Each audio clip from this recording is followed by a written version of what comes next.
Hello class, welcome back बच्चों। बेटा हम करंट इन्वेस्टमेंट तक कल चर्चा कर चुके हैं। करंट इन्वेस्टमेंट नोट नंबर 16 था ना, 15? देखो देखो एक मिनट बताओ, 16 था बेटा। अभी बात करनी है मुझे 17, 18, 19, 20 और 21।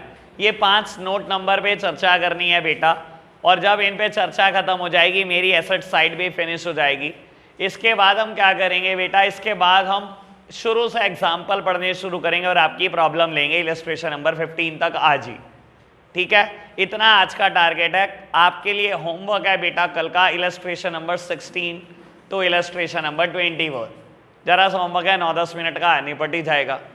ठीक है बेटा, और कल SPL का फॉर्मेट बेटा स्टार्ट करेंगे और 2 दिन में SPL खत्म हो जाएगा, चैप्टर भी फिनिश हो जाएगा। चलो जी बाबू, बात कर रहा हूं नोट नंबर 17 से स्टार्ट। मैं करंट इन्वेस्टमेंट तक चर्चा कर चुका हूं और बेटा करंट एसेट्स का शॉर्टकट था CSO। ठीक है बेटा, करंट इन्वेस्टमेंट तक चर्चा हो चुकी है बेटा। बात कर रहा हूं इन्वेंट्रीज की। ठीक है जी, नोट नंबर 17 इन्वेंट्रीज। लो प्यारे बच्चों, आराम से इसका एनालिसिस समझो बेटा। इन्वेंट्री 6 तरीके की होती है। ठीक है जी, अब सही लेवल पे चर्चा स्टार्ट होगी। Raw material, WIP, finish goods, stock in trade, SIT बोलते हैं प्यार से हम, stock in trade, stores and spheres और बेटा लूज टूल्स। लो प्यारे बच्चों, बहुत आराम से इन 6 चीजों को समझेंगे बेटा। 2 तरीके की ऑर्गेनाइजेशन एग्जिस्ट करती हैं, वैसे तो 3 तरीके की बाबू। एक ट्रेडिंग कंसर्न हो सकती है, एक मैन्युफैक्चरिंग कंसर्न हो सकती है और एक तीसरी कंसर्न सर्विस कंसर्न हो सकती है। क्योंकि सर्विस कंसर्न के पास कोई स्टॉक, कोई इन्वेंट्री नहीं होती, इसलिए मैं यहाँ सर्विस कंसर्न का जिक्र नहीं कर रहा हूँ। मैं बात कर रहा हूँ ट्रेडिंग कंसर्न की और मैन्युफैक्चरिंग कंसर्न की। बेटा ट्रेडिंग कंसर्न क्या होती है? ट्रेडिंग ऑर्गेनाइजेशन वो ऑर्गेनाइजेशन होती है बेटा जो खरीदती है वही बेच देती है बिना कोई प्रोसेसिंग करे। जैसे कि बेटा बहुत सारी दुनिया में आपको ऐसी दुकानें दिखाई देती हैं। चेयर खरीदी, चेयर बेच दी। AC खरीदा, AC बेच दिया। बेटा बल्ब खरीदा, बल्ब बेच दिया। फैन खरीदा, फैन बेच दिया। ऐसी सारी ऑर्गेनाइजेशन बेटा जो खरीदती हैं वही बेचती हैं बेटा, उनको हम ट्रेडिंग कंसर्न बोलते हैं। ऐसी ऑर्गेनाइजेशन कोई प्रोसेसिंग नहीं करती। ठीक है बेटा, और ऐसी ऑर्गेनाइजेशन का जो 31 मार्च का स्टॉक होता है उसे हम बेटा स्टॉक इन ट्रेड बोलते हैं। यानी कि ये वर्ड ट्रेडिंग ऑर्गेनाइजेशन के लिए बना है। ठीक है, ट्रेडिंग ऑर्गेनाइजेशन के स्टॉक को बोलते हैं स्टॉक इन ट्रेड। ठीक है, रही बात इन 3 तरीके के स्टॉक की, ऑल्दो कल मैंने थोड़ी सी चर्चा इस पे की है बेटा, ये मैन्युफैक्चरिंग कंसर्न के स्टॉक होते हैं। मैन्युफैक्चरिंग कंसर्न क्या होती है बेटा? खरीदती कुछ और है, प्रोसेस करती है, बेचती कुछ और है। खरीदती तो है रॉ मटेरियल, प्रोसेसिंग करती है, फिनिश गुड्स बनाती है और बेच देती है। बाबू सोच कर देखो 31 मार्च के दिन ब्लैकबेरी की फैक्ट्री दिखने में कैसी होगी। एक बहुत बड़ा फैक्ट्री एरिया है बाबू। लेफ्ट हैंड साइड गोडाउन है, एक भरा पड़ा है बेटा फैब्रिक से, फैब्रिक ही फैब्रिक पड़ा है। राइट हैंड साइड वाला गोडाउन भरा पड़ा है बेटा तैयार सूट शर्ट पैंट से। ठीक है ना, जैसे जैसे ऑर्डर आ रहा है बेटा वैसे वैसे अपने स्टोर पे बेटा ये फिनिश गुड सप्लाई कर रहे हैं। ठीक है, अब बाबू बहुत सारा फैब्रिक ऐसा है जिसके ऊपर आप कटिंग कर चुके हो and stitching is still pending. कल बात कर चुका हूं मैं इस पर बेटा। बाबू अब जब आपने उस फैब्रिक के ऊपर कटिंग कर दी, वो अपना रॉ मटेरियल का करेक्टर छोड़ चुका है और फिनिश गुड्स वो बना नहीं है बेटा, उसे हम बोलते हैं WIP। WIP means work in progress. WIP का मतलब है बेटा वर्क इन प्रोग्रेस। बात समझ में आई बाबू? अब रात को 8 बजे आपने फैक्ट्री बंद करी। अब मैं देखूं तो एक मैन्युफैक्चरिंग कंसर्न के पास 3 तरीके का स्टॉक है। बहुत सारा WIP पड़ा है बेटा, बहुत सारा रॉ मटेरियल फैब्रिक पड़ा है और बहुत सारे तैयार सूट शर्ट और पैंट पड़े हैं बेटा, फिनिश गुड्स बने हैं बेटा। यानी कि एक मैन्युफैक्चरिंग ऑर्गेनाइजेशन 3 तरीके के स्टॉक में पैसा लगाती है और एक ट्रेडिंग कंसर्न के पास जो स्टॉक होता है बेटा वो एक ही तरीके का होता है, प्यार से उसे हम SIT बोलते हैं। यानी कि मैं बोल सकता हूं बेटा ट्रेडिंग कंसर्न के पास ना जो स्टॉक है, चाहे आप उसे रॉ मटेरियल बोल लो चाहे फिनिश गुड्स बोल लो, वहां पर कोई डिस्टिंक्शन नहीं है between raw material and finish goods. वो अगर चेयर बेचते हैं ना, चेयर ही उसके लिए रॉ मटेरियल है, चेयर ही उसके लिए फिनिश गुड्स है, वहां डिस्टिंक्शन थोड़ी है रॉ मटेरियल और फिनिश गुड्स में। तो ट्रेडिंग कंसर्न के स्टॉक को डिफरेंशिएशन के लिए अलग नाम से बुलाया जाता है स्टॉक इन ट्रेड, जबकि मैन्युफैक्चरिंग कंसर्न के पास 3 तरीके का स्टॉक होता है, raw material, WIP and finish goods. 4 बातें, कोई समस्या? बढ़े आगे बाबू। नेक्स्ट वन, ये दोनों बातें आपके लिए बिल्कुल नहीं है, बहुत आराम से समझना बेटा। स्टोर एंड स्पेयर्स ये क्या चीज होती है बाबू? कई बार आप मशीनरी का इस्तेमाल कर रहे हो प्रोडक्शन के लिए, आप क्या करते हो बेटा, उनके स्पेयर पार्ट्स रखते हो, ठीक है ना। जनरल केस में छोटे छोटे स्पेयर पार्ट्स होते हैं बेटा, जैसे कि नट बोल्ट हो गया, ऑयलिंग हो गई, ग्रीसिंग हो गई, ये सब बाबू स्टोर एंड स्पेयर्स होता है और ये बेटा करंट एसेट में इन्वेंट्री का पार्ट होता है।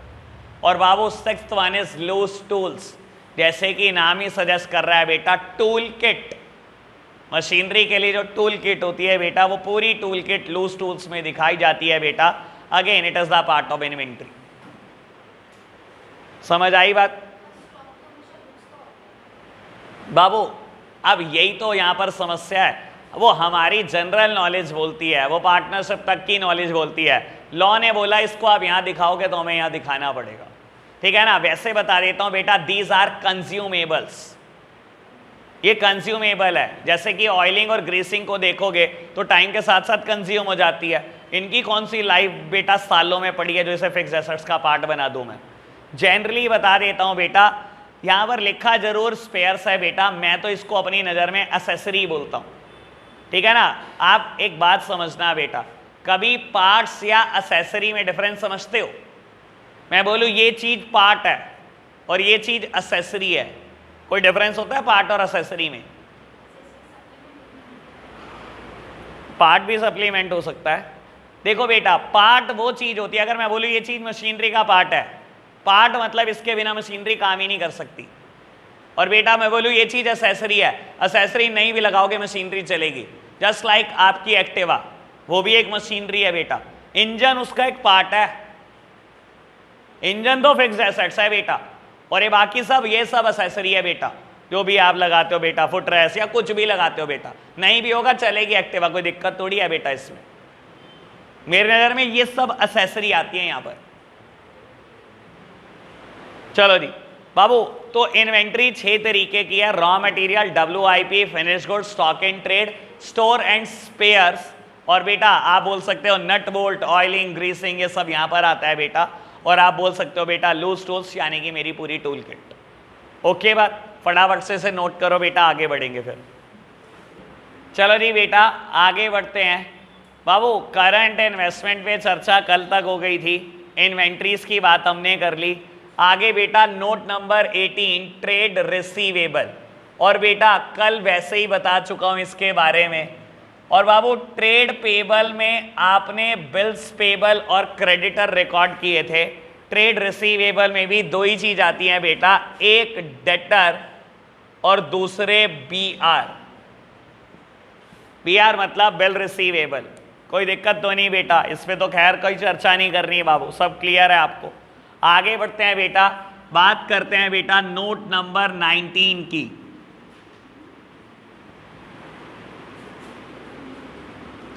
Cash and cash equivalents. मेरी तरफ देखना बेटा बाबू, मैंने लिखा है cash and cash equivalents, cash और कैश के बराबर चीजें, कैश या बिल्कुल कैश के बराबर चीजें बेटा कैश और कैश इक्विवेलेंट का पार्ट होती हैं।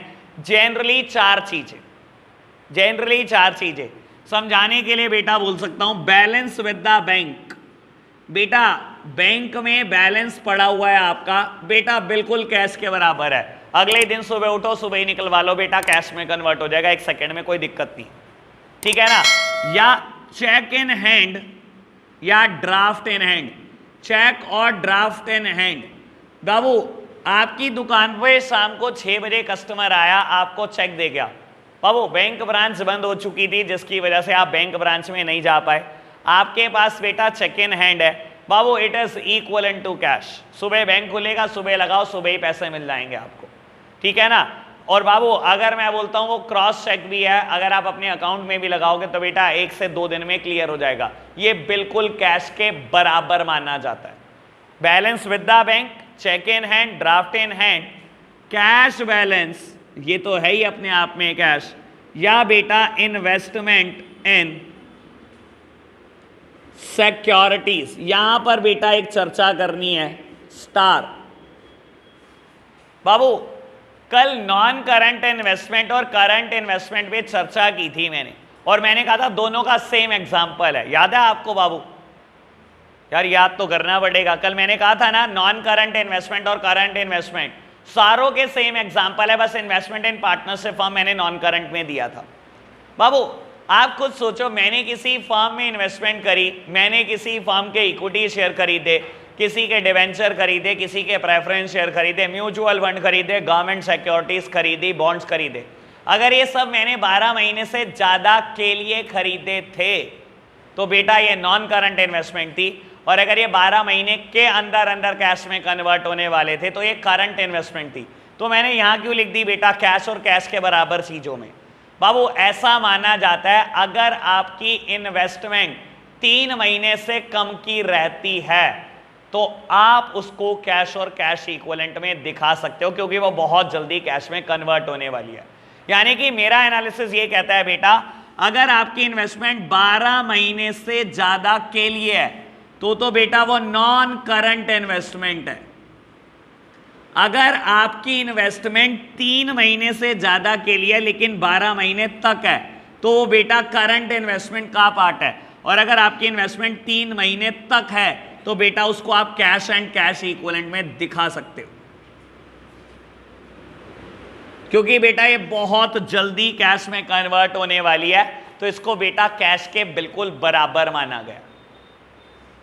समझ आई बात? तो बेटा गिन के 4 आइटम कैश और कैश इक्विवेलेंट में, balance with the bank, cheque in hand और ड्राफ्ट इन हैंड, कैश और बेटा इन्वेस्टमेंट इन सिक्योरिटीज। बाबू मैं रेगुलरली देख रहा हूं, ध्यान हमारा बस लिखने में रह गया, कोई दिक्कत नहीं बेटा, अभी 5 मिनट प्रॉब्लम शुरू हो जाएंगी आपकी। अरे लिखने के लिए टाइम नहीं दे रहा क्या? क्या जल्दी किस चीज की आपको? जल्दी कर जाना है क्या? जल्दी भेज दूंगा, समझ नहीं आ रही? पहले समझ लो चीजों को, बात ओके? बाबू इन्वेंट्रीज में 6 तरीके की इन्वेंट्री समझ आई। फिर हमने बात करी बेटा ट्रेड रिसीवेबल, गिनती की 2 आइटम है, डेटर और बिया। बात करी कैश और कैश के बराबर चीजें, कैश और कैश इक्विवेलेंट की, गिनती की 4 आइटम। बैंक में पैसा पड़ा हुआ है बेटा, 1 मिनट में कैश में कन्वर्ट हो सकता है, cheque in hand draft in hand, cash खुद या बेटा इन्वेस्टमेंट इन सिक्योरिटीज। सिक्योरिटीज का क्या मतलब होता है? कुछ भी, कुछ भी, चाहे वो शेयर है, चाहे वो किसी प्राइवेट कंपनी का डिवेंचर हो, चाहे बेटा प्रेफरेंस शेयर है, चाहे गवर्नमेंट सिक्योरिटी है, कोई बॉन्ड है, कुछ भी, सबको हम प्यार से सिक्योरिटी बोलते हैं।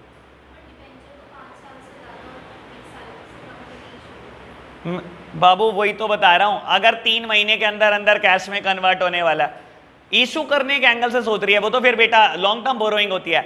मैंने किसी कंपनी के डिवेंचर खरीदे हुए हैं, अब 3 महीने रह गए, आज 31 मार्च को मैं बैलेंस शीट क्लोज कर रहा हूं, वो 31 मई को मैच्योर होने वाला, ठीक है ना? तो बेटा 3 महीने से कम रह गए हैं, और अगर 3 महीने से कम रह गए हैं तो बेटा वो मेरे लिए बिल्कुल कैश के बराबर चीज है। मैं उसको बैलेंस शीट डेट पे कहां दिखाऊंगा? कैश एंड कैश इक्विवेलेंट में, ठीक है जी? चलो जी फटाफट से नोट डाउन करना। चलो जी बेटा नोट नंबर 20 एंड 21 की बात करते हैं। नोट नंबर 20 बेटा short term loans and advances पर है, short term loans and advances.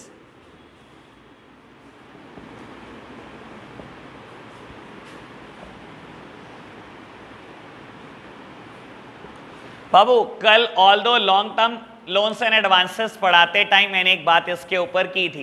बाबू आप किसी फर्म से लोन लेते हो तो बेटा या तो लॉन्ग टर्म बोरोइंग होती है या तो शॉर्ट टर्म बोरोइंग। मैंने 12 महीने से ज़्यादा के लिए लोन लिया हुआ है बेटा तो लॉन्ग टर्म बोरोइंग, और 12 महीने से कम के लिए लिया हुआ है तो शॉर्ट टर्म बोरोइंग। अगर मैंने किसी को लोन दिया हुआ है तो बेटा दो ही जगह जा सकता है, या तो लॉन्ग टर्म बोरोइंग में या शॉर्ट टर्म बोरोइंग में। ठीक है, sorry, long term loans and advances में या short term loans and advances में।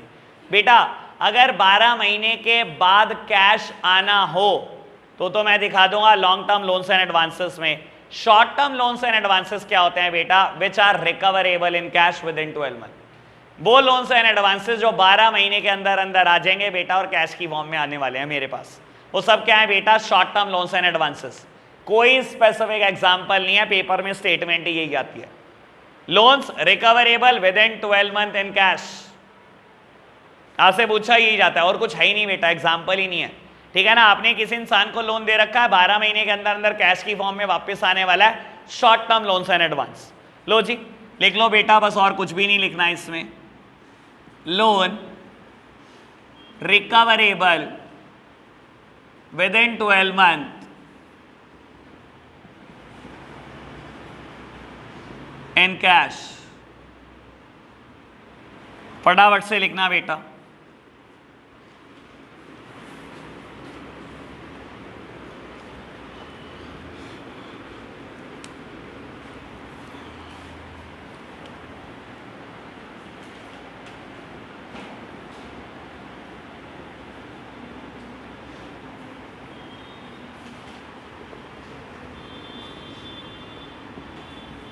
लो प्यारे बच्चों, बेटा आखिरी बात जिसकी चर्चा करनी है, फाइनेंशियल स्टेटमेंट का आज भोग डल जाएगा। बाबू अदर करंट एसेट्स। बाबू वो करंट एसेट्स जो अभी तक मैंने कहीं नहीं दिखाई, और बहुत सारी बची है, मैं ये बता देता हूँ। ठीक है ना, वो करंट एसेट जो मैंने अभी कहीं नहीं दिखाई बेटा, वो जाने वाली हैं अदर करंट एसेट्स में। सबसे पहली बात प्रीपेड एक्सपेंसेस। बेटा क्या मैंने प्रीपेड एक्सपेंसेस कहीं पर भी दिखाए? प्रीपेड तो पता है ना बेटा, paid in advance.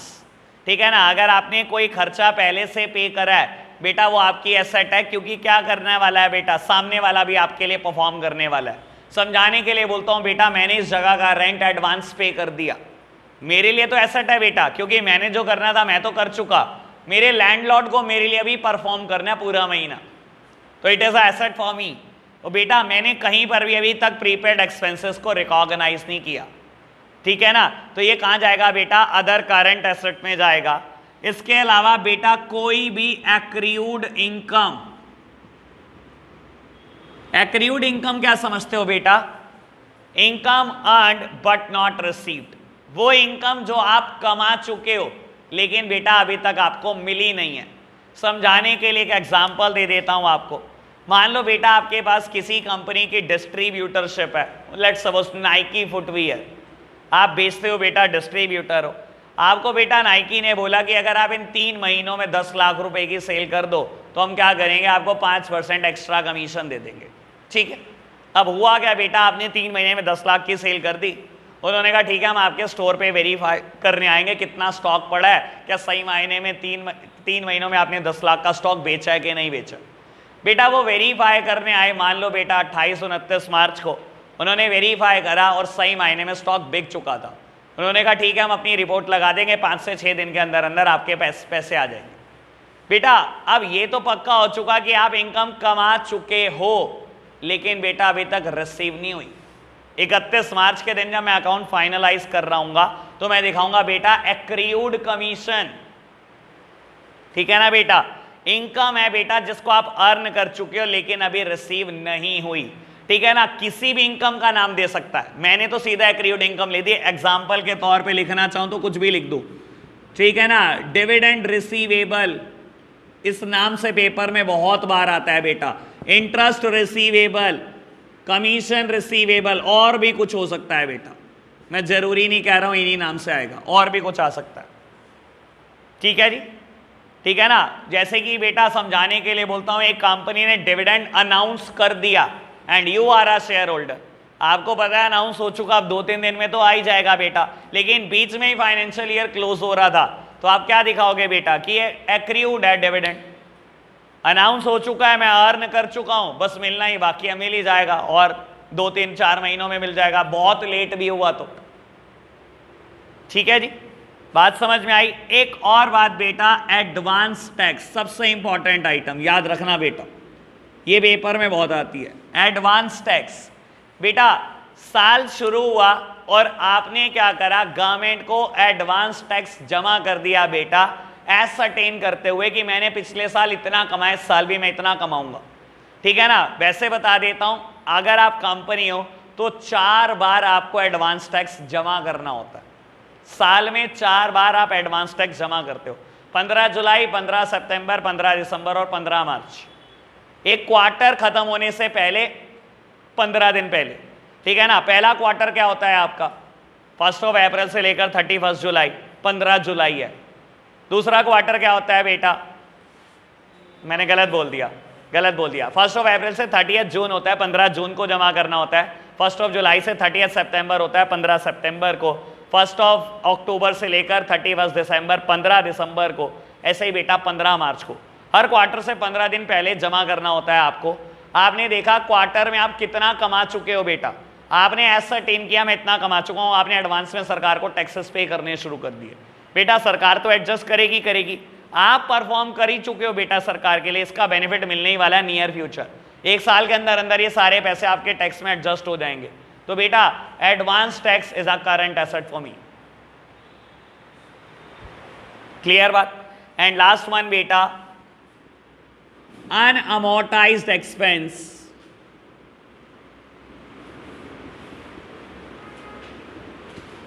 return of an next 12 month।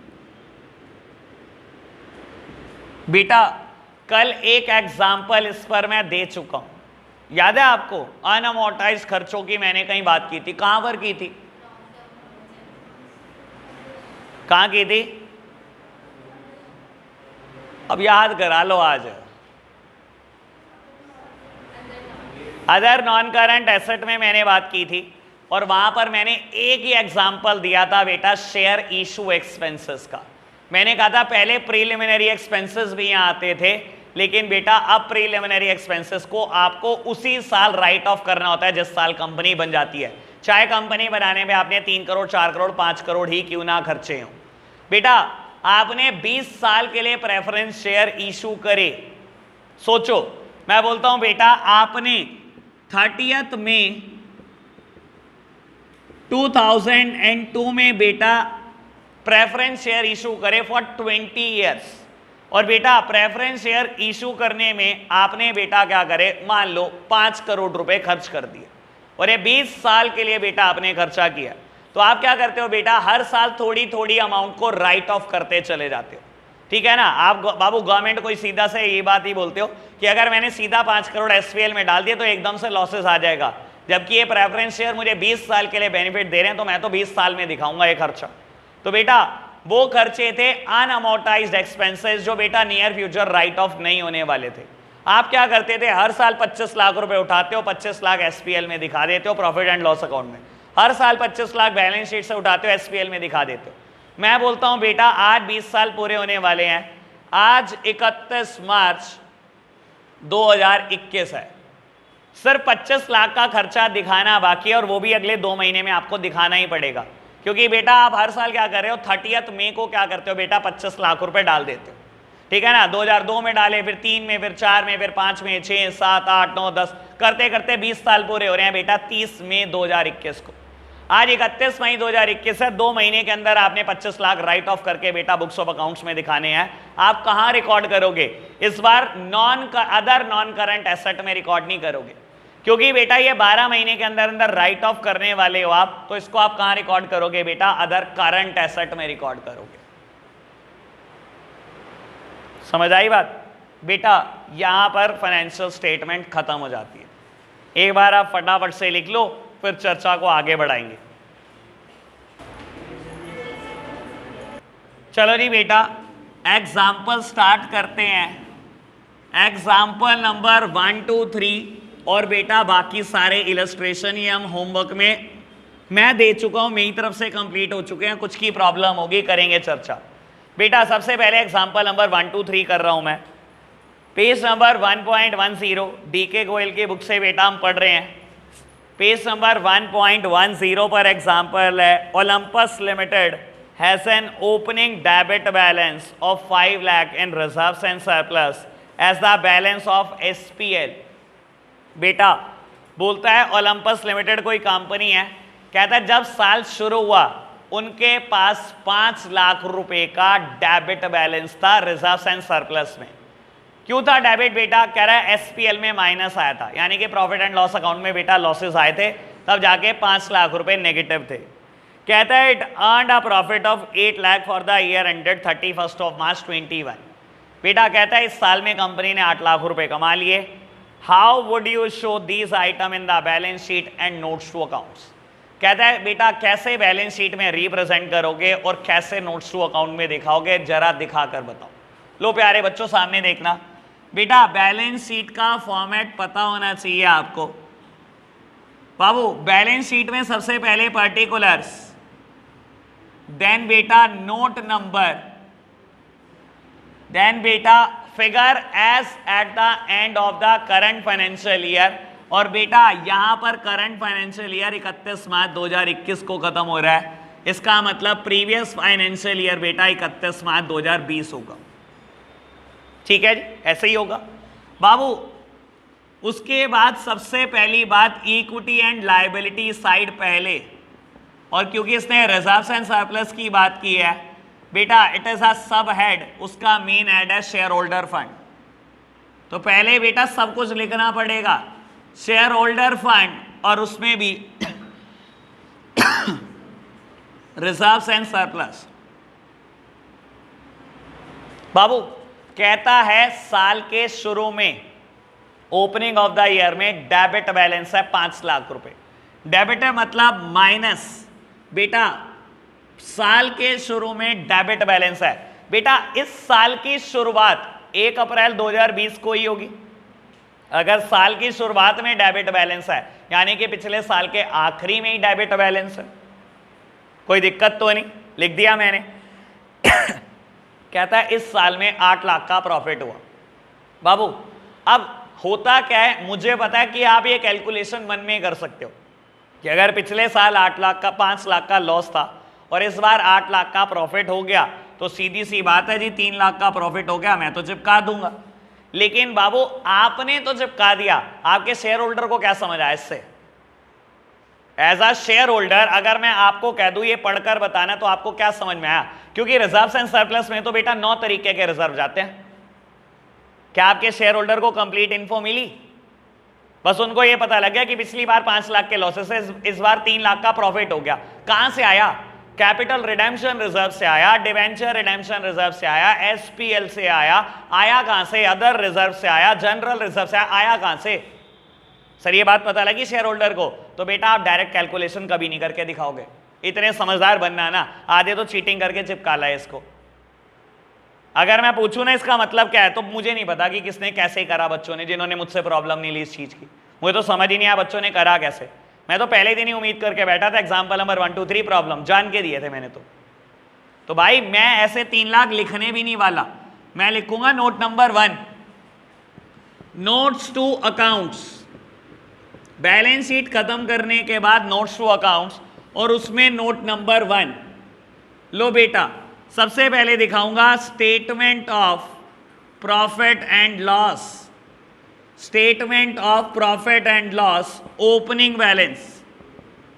बेटा साल जब शुरू हुआ मेरे पास 5 लाख रुपए नेगेटिव बैलेंस था और बेटा ड्यूरिंग द ईयर कंपनी ने 8 लाख रुपए का प्रॉफिट कमाया है। अब जाकर मेरा 3 लाख रुपए प्रॉफिट निकल कर आया, ये मैंने यहां से दिखाया। समझ में आई बात? अब शेयर होल्डर को पता लगे रिजर्व्स एंड सरप्लस 3 लाख अचानक से कैसे पॉजिटिव हो गए। शेयर होल्डर देखेगा ये चीज नोट नंबर 1 में एक्सप्लेन की है, बेटा वो नोट नंबर 1 पढ़ेगा। अपने अकाउंट्स को ऐसे रिप्रेजेंट करो बेटा, कोई पर्सन अगर नॉन कॉमर्स बैकग्राउंड का भी है तो वो भी पढ़ पाए। एक डॉक्टर ने इन्वेस्ट कर रखा है बेटा आपकी कंपनी में, तो उसको कंप्लीट इन्फो तो दो। उसको क्या पता भाई कॉमर्स साइड क्या चीज है। समझ आई बात। ऐसे ही एग्जांपल नंबर 2 और 3 भी करेंगे। मैं एक कर दूंगा, चाहे 2 करा लो चाहे 3, चलो मैं 3 कर देता हूं, ठीक है जी। बाबू एग्जांपल नंबर 3 रीड करना फटाफट से। कोई कंपनी है बेटा, कहता है 1 अप्रैल 2020 को जनरल रिजर्व है 2 लाख के, सिक्योरिटी प्रीमियम है 1 लाख का और एसपीएल में नेगेटिव बैलेंस है 7 लाख रुपए का, ठीक है। कहता है during the year ended 31 of March 21 company ने इंकर्ड करे लॉसेस 4.5 लाख रुपए के। कहता है बैलेंस शीट और नोट्स टू अकाउंट्स में कैसे दिखाएंगे। लो प्यारे बच्चों, सब सामने देख रहे हैं मेरी तरफ।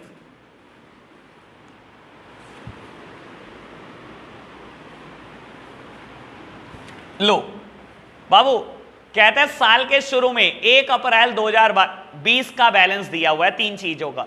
1 अप्रैल बेटा 20 यानी कि 31 मार्च 20, कोई अंतर तो नहीं है ना बेटा। यानी कि पिछले साल जब एंड हुआ तो मेरे पास जनरल रिजर्व 2 लाख के पॉजिटिव थे, सिक्योरिटी प्रीमियम 1 लाख से पॉजिटिव था और एसपीएल 7 लाख से नेगेटिव था। यानी कि बेटा मैंने मन में कैलकुलेशन करी, दिखा दी। अब आप कह रहे होंगे कि अभी तो थोड़ी देर पहले आपने कहा कि मन में कैलकुलेशन ना करना। बाबू ये लास्ट ईयर का है, मैं लिख सकता हूं कि नहीं? लिख सकता हूं। क्यों बेटा? जब लास्ट ईयर के फाइनेंशियल गए होंगे तो वहां पर मैंने नोट्स टू अकाउंट्स में जरूर कैलकुलेशन करके दिखाई होगी। तो ये इंफॉर्मेशन तो बेटा शेयर होल्डर को पिछले साल ही मिल गई होगी कि ये 4 लाख रुपए नेगेटिव कैसे आई।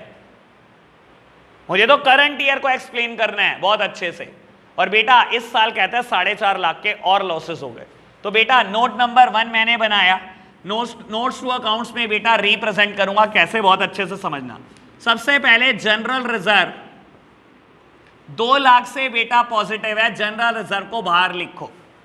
मतलब मेरा मानना यह है बेटा, सबसे पहले आप क्या करते हो? इंट्रा सेट ऑफ करते हो। इंट्रा समझते हो? सेम वर्ड का सेम वर्ड के साथ सेट ऑफ, ठीक है ना। समझाता हूं बाबू। अभी सिक्योरिटी प्रीमियम रिजर्व एसपीआर बेटा 1 लाख रुपए के हैं। एसपीएल बेटा पहले ओपनिंग बैलेंस लिखो। ओपनिंग बैलेंस 7 लाख रुपए नेगेटिव था और ड्यूरिंग द ईयर क्या हुआ बेटा? 4.5 लाख रुपए का लॉस और आ गया। यानी कि बेटा टोटल 11.5 लाख रुपए का लॉस आ गया। यानी कि बेटा 8.5 लाख रुपए का लॉस अभी भी पड़ा हुआ है, मैंने 8.5 लाख चिपका दिए। अब बेटा मेरा एनालिसिस शुरू होता है। देखो बेटा, मुझे करंट ईयर में एसपीएल का लॉस पड़ता था 4.5 लाख रुपए और प्रीवियस ईयर की 3 चीजें पता थी, general reserve, security premium reserve और एसपीएल। बाबू अगर एसपीएल में लॉसेस है ना, सबसे पहली ट्राई एसपीएल से सेट ऑफ करने की होगी आपकी। मैंने क्या बोला था? पहले इंट्रा सेट ऑफ करना। इंट्रा मतलब with in the same thing, same thing से सेट ऑफ होता है सबसे पहले, ठीक है ना। तो बाबू मुझे पता था 4.5 लाख रुपए का एसपीएल में लॉस है, तो मैंने एसपीएल से ही सेट ऑफ करने की कोशिश करी। बाकी सारी फिगर को बाहर दिखाता गया मैं, चाहे किसी का नाम था मैंने सबको बाहर दिखा दिया। अगर बेटा इस बार कह देता सिक्योरिटी प्रीमियम रिजर्व में लॉसेस हो गए, वरना वैसे हो नहीं सकते, सिक्योरिटी प्रीमियम कभी नेगेटिव नहीं हो सकता, मान लो कह देता, तो मैं क्या करता बेटा? जनरल रिजर्व भी बाहर दिखा देता, एसपीएल को भी बाहर दिखा देता, लेकिन एसपीआर को अंदर दिखाता, इसी से सेट ऑफ करता, जो फिगर आती वो बाहर लेके जाता। इंट्रा सेट ऑफ करना है, इंट्रा, ध्यान रखना। समझ में आई बात? और ये फिगर कैलकुलेट करके मैंने यहां लिख दी, इससे मेरे शेयर होल्डर को कंप्लीट इंफॉर्मेशन गई, बिल्कुल कंप्लीट इन्फो। समझ में आई? मुझे नहीं पता आपने कैसे चिपकाई थी, जिसकी प्रॉब्लम नहीं आई वो लोग बहुत धन्य हैं बेटा। चलो जी आगे बढ़ते हैं बेटा। इलस्ट्रेशन नंबर मैं 5 पर आ चुका हूं। 2, 3, 4 में कोई प्रॉब्लम नहीं होगी, इलस्ट्रेशन नंबर 5 में फटाफट से प्रॉब्लम बतानी शुरू करेंगे। Calls in arrear, maturity venture, maturity venture. अब तो क्लियर है कि अदर करंट लायबिलिटी लिखे हुए हमने 13 आइटम, सबसे पहली आइटम ये लिखी थी, ठीक है ना। चलो जी बेटा 5th item calls in arrears मैंने नहीं बताई, ठीक है ना। मैं इसलिए बता भी नहीं सकता अभी बहुत अच्छे से। तो बेटा 3rd बुक में जब हम शेयर वाली बुक कर लेंगे तब समझ में आएगा कॉल्स इन एरियर क्या चीज होती है, ठीक है ना। लेकिन एक बार हल्का सा डिस्कशन कर देता हूं इसका, हल्का सा, बिल्कुल हल्का सा। एक कंपनी ने अपने शेयर के 100 रुपए मांगने, ठीक है, उसने बोला शेयर एप्लीकेशन मनी में 40 मांगूंगी, अलॉटमेंट में 30, फर्स्ट कॉल में 20 और सेकंड कॉल में 10, मैं ऐसे लूंगी अपने शेयर के 100 रुपए। कंपनी ने क्या करा, आखिरी कॉल मांग ली बेटा 10 रुपए की 1 लाख शेयर होल्डर से। बाबू 50,000 ने ये 10 रुपए नहीं दिए, ये कॉल्स इन एरियर। बाबू मेरे लिए सोचो, एज अ कंपनी सोचो, मुझे 50,000 शेयर पे ये 10 रुपए फ्यूचर में मिलेंगे तो भाई बेटा, क्योंकि मुझे मिलने वाले हैं, कभी ना कभी तो मिलेंगे ही बेटा, it is a asset for me, मेरे लिए एसेट है ये। लेकिन कंपनी एक्ट 2013 बोलता है इसको आप लायबिलिटी साइड माइनस करके दिखाओगे। मैं इसको माइनस करके दिखाता हूं, कहां पर बेटा, शेयर होल्डर फंड में बेटा, शेयर कैपिटल में। अभी नहीं मैं बता सकता आपको, लेकिन मैं वैसे ही बता रहा हूं कि एसेट क्यों होनी चाहिए, और इसको एसेट की तरह रिप्रेजेंट नहीं करते, हम लायबिलिटी में माइनस करके दिखाते हैं। शेयर होल्डर फंड में शेयर कैपिटल पढ़ाई है ना मैंने 5 तरीके की, याद है, authorise share capital, issued, subscribe, called up, paid up, वहां होता है। इसका एडजस्टमेंट करेंगे बेटा जब थर्ड बुक कर लेंगे, ठीक है ना। अभी मैंने उसको भी ढंग से एनालिसिस करा नहीं है उस चीज पर भी अपना, ठीक है ना। ये समझ नहीं आ सकता जब तक आप शेयर्स पढ़ नहीं लेते। सिंकिंग फंड बेटा, ये डिबेंचर इशू करने के टाइम पर बनता है, अगेन ये थर्ड बुक का पार्ट है, लेकिन मैं फिर भी बता देता हूं, हमने अदर फंड लिखा नहीं है रिजर्व एंड सरप्लस में, कोई भी फंड हो सिंकिंग फंड तो रिजर्व एंड सरप्लस। इलस्ट्रेशन 5 की प्रॉब्लम मेरे को लगता है पूरी होगी। Illustration number 6, problem number 7। अरे मैं तो एडवांस बता रहा हूं क्या क्या आने वाला है। चलो जी, 7th क्या कहता है बेटा, area of fixed cumulative preference dividend. बाबू याद करा देता हूं, जिन्होंने मुझसे प्रेफरेंस शेयर कभी ना कभी पढ़ा है, जिन्होंने नहीं पढ़ा बेटा थोड़ा ज्यादा कंसंट्रेट करना। बाबू जब हम कोई भी कंपनी प्रेफरेंस शेयर इशू करती है तो हमेशा जैसे डिबेंचर के आगे एक रेट मेंशन होता है, वैसे ही प्रेफरेंस के आगे भी एक रेट मेंशन होता है जो इंडिकेट करता है बेटा पर एनम डिविडेंड, कि साल भर का प्रेफरेंस शेयर को कितना डिविडेंड आपने देना है। मान लो बेटा मैंने अगर आपसे 10 लाख रुपए लिए हैं एज अ प्रेफरेंस शेयर, तो बेटा मुझे साल भर का आपको 12% डिविडेंड देना है, यानी कि 1,20,000 रुपए डिविडेंड देना है। समझ आई बात, मुझे साल का 1,20,000 रुपए डिविडेंड देना है। मान लो पहले साल आपके 10 लाख लिए मैंने, और मैंने कंपनी में आगे फर्दर इन्वेस्ट कर दिए, लेकिन मुझे लॉसेस हो गए, मैं डिविडेंड आपका दे नहीं पाया, तो क्या होगा बेटा, जनरली जो प्रेफरेंस शेयर इशू होते हैं उनका नाम होता है क्यूमुलेटिव प्रेफरेंस शेयर। क्यूमुलेटिव समझते हो, इनके साथ एक स्पेशल कैरेक्टर है बेटा, ये क्यूमुलेट होते जाते हैं। क्यूमुलेट होना मतलब ये डिविडेंड अपना जोड़ते जाते हैं। पहले साल लॉसेस हुए, मुझे 1,20 देने थे, मैं दे नहीं पाया, तो दूसरे साल क्या होगा, जुड़ जाएंगे। दूसरे साल 1,20 नहीं, दूसरे साल 2,40, 1,20 पिछले साल के, 1,20 करंट ईयर के। करंट ईयर में भी लॉसेस हो गए तो क्या, तीसरे साल कितने हो गए, उससे पिछले साल के 1,20, पिछले साल के 1,20, इस साल के 1,20, यानी कि अब 3,60 देने हैं। लेकिन बता देता हूं, अगर 3 साल से ज्यादा डिविडेंड आप ना दे पाओ तो कंपनी 3 साल से पुराना डिविडेंड नहीं देती, 3 ही साल का मैक्सिमम देती है। ये बात मैंने कभी नहीं बताई आपको, क्योंकि जितना आपका लेवल है मैं भी तो उतना ही बताऊंगा। मैं आपको 11th में चीजें फालतू बताता रहता, आप परेशान हो जाते। जिन्होंने 11th मुझसे पढ़ी है उनको पता होगा ये बात मैं क्या बोल रहा हूं। प्रेफरेंस शेयर पे मैंने बहुत चर्चा की है बेटा। प्रेफरेंस शेयर का डिविडेंड क्यूमुलेट होता है, लेकिन 3 साल से पुराना क्यूमुलेट नहीं होता। अगर आज कंपनी डिविडेंड नहीं दे पाई तो कंपनी को नहीं पता बेटा, कोई भगवान नहीं है कि मैं अगले 2-3 साल में पैसा कमाने वाला हूं, प्रॉफिट कमाने वाला हूं कि नहीं। तो कंपनी क्या करती है, लेकिन ये शेयर होल्डर के लिए जानना जरूरी है कंप्लीट इन्फो। तो कंपनी नोट्स टू अकाउंट्स में लिख कर बताती है कि हम इस साल प्रेफरेंस डिविडेंड नहीं बांट पाए हैं, कंपनी में लॉसेस थे बस, और कहीं रिप्रेजेंट नहीं करते इसको। मैंने एक दिन बात बोली थी बेटा, कोई काम की बात ऐसी है जो फाइनेंशियल स्टेटमेंट में आप नहीं दिखा पा रहे हो तो उसको बेटा नोट्स टू अकाउंट्स में आप जरूर बताते हो, क्योंकि आप अपने शेयर होल्डर को कंप्लीट इंफॉर्मेशन देना चाहते हो। ठीक है जी, तो इलस्ट्रेशन नंबर 6 तक मेरी चर्चा जा चुकी है, नहीं 6 तक। फटाफट से बताओ बेटा 7th में कोई प्रॉब्लम, ये तो हो गया होगा ऑपरेटिंग साइकिल वाला, तो सिंपल था। 8, 9, 10, 8 सिंपल है, 9 सिंपल है, 10th third, share in DCM limited. DCM एक कंपनी का नाम है। देखो बेटा, आपको पता होना चाहिए ये बात, बहुत अच्छे से सुन लो। कंपनियां दो तरीके की होती हैं बेटा, देख दिया बाबू साहब ने। कुछ कंपनियां होती हैं जो अपने नाम के आगे लगाती हैं पीवीटी एलटीडी। कुछ कंपनियां होती हैं बेटा जो अपने नाम के आगे लगाती हैं लिमिटेड। ये होती है प्राइवेट लिमिटेड कंपनी, होती है लिमिटेड कंपनी, यानी कि पब्लिक कंपनी। पब्लिक कंपनी बेटा, पब्लिक के मेंबर को, इसका नाम पब्लिक क्यों पड़ा बेटा? क्योंकि ये पब्लिक को इनवाइट कर सकती है कि आओ और मेरे शेयर खरीदो। प्राइवेट कंपनी कभी बेटा इनवाइट नहीं करती जनरल पब्लिक को कि मेरे शेयर खरीदो, इसको अलाउड नहीं होता।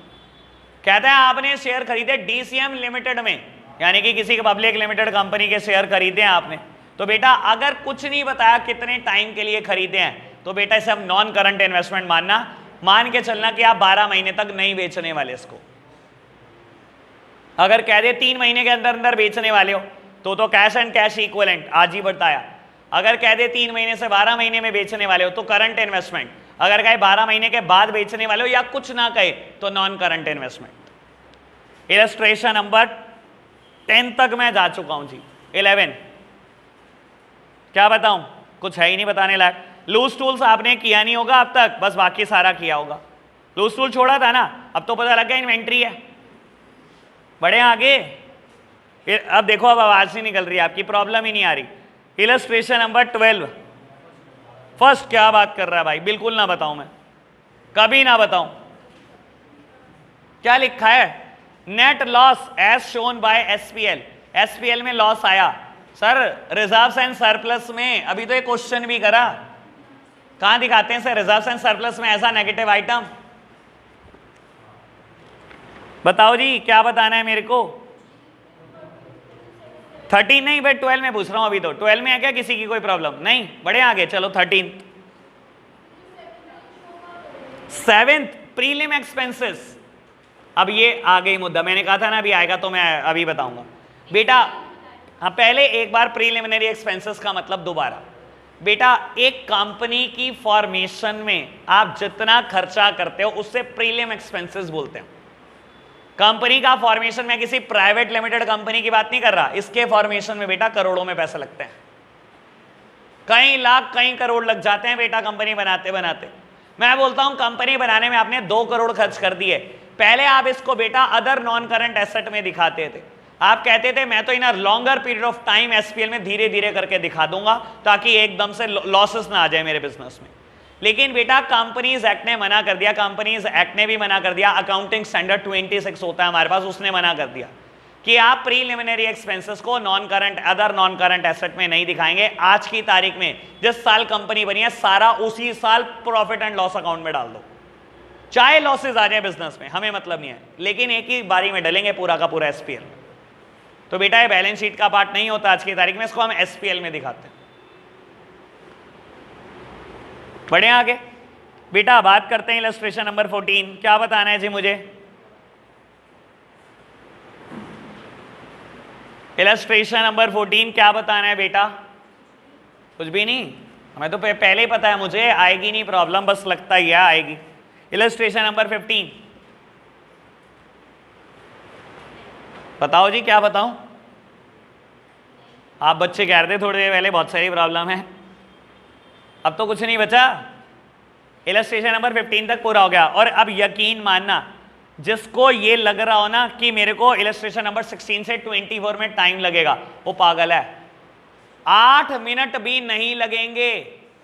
अगर ये 9 क्वेश्चन करने बैठोगे, इसको करने में 8 मिनट भी नहीं लगेंगे, क्योंकि आप देखो बेटा कितनी तेजी से आप करने वाले हो अब इन चीजों को।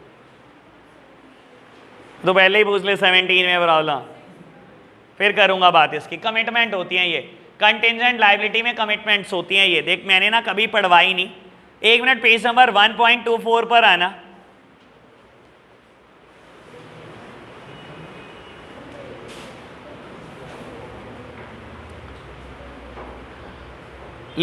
दिख रहा है कंटिजेंट लायबिलिटी एंड कमिटमेंट्स, ठीक है ना। मैंने कंटिजेंट लायबिलिटी पे चर्चा की है, कमिटमेंट पे की नहीं, ठीक है ना। अगर आप पढ़ोगे कंटिजेंट लायबिलिटी क्या क्या है, देखो पढ़ो। Claim against the company not acknowledged as debt. कहता है कंपनी के ऊपर कोई क्लेम आया हुआ है और कंपनी ने अभी तक डेट नहीं दिखाया, दैट सिंपली मीन्स ये बेटा सूट है जो कोर्ट ऑफ लॉ में पेंडिंग है, cases pending in a court of law, इसे टेक्निकल भाषा में बोलते हैं claim against the company not acknowledge as debt. मैंने बेटा सूट्स लिखे थे शायद। आगे बढ़ोगे बेटा, we are discounted from bank, ये मैंने बात करी हुई है बेटा। प्रपोज डिविडेंड, ये भी मैंने बात की हुई है। गारंटी, इसकी बात भी मैंने की हुई है। अब आपको 1 मिनट के लिए मैं लेकर आता हूं एक पेज पर। अगर आप कहोगे ना मैंने कितना पढ़ा है, ये मैं जानता हूं बेटा इस चैप्टर में कितना कुछ कट है जो मैं आपको पढ़ाए जा रहा हूं। मैंने आपको चीजें एक्स्ट्रा ही बताई होंगी, कम नहीं बताई होगी। मैं आपको बता देता हूं किस पेज पे पढ़ना है आपको।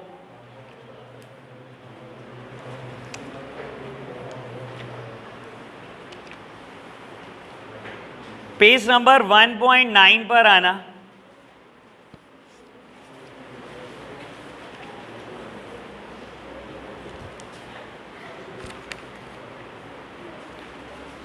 बाबू पेज नंबर 1.9 पे ना रिजर्व्स एंड सरप्लस स्टार्ट हो रहे हैं। पेज नंबर 1.10 पे अगर आप देखोगे ई पॉइंट रीवैल्यूएशन रिजर्व, ब्रैकेट में पढ़ना क्या लिखा है, पता लगा? चलो खैर, मैंने बात की होगी, मुझे ये पता है। Page number 1.12 money received against share warrant, accounting treatment not to be evaluated, bracket में देखो बाबू। इसी पेज पर नीचे second item share application money pending allotment, bracket पढ़ो, accounting treatment not to be evaluated. Next page 1.13 defer tax liability, फिर C point पढ़ना other long term liability, accounting treatment not to be evaluated. ऐसा मैं आपको बहुत सारी जगह पढ़ा सकता हूँ, बहुत सारी जगह।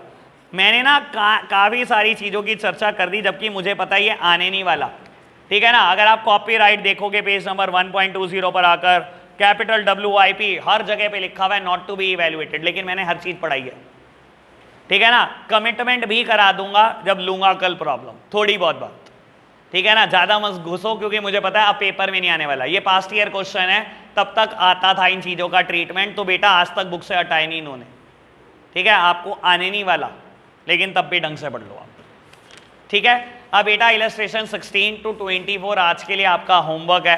कल हम आएंगे बेटा, सबसे पहले यही होमवर्क चेक करूंगा, फिर SPL स्टार्ट करेंगे।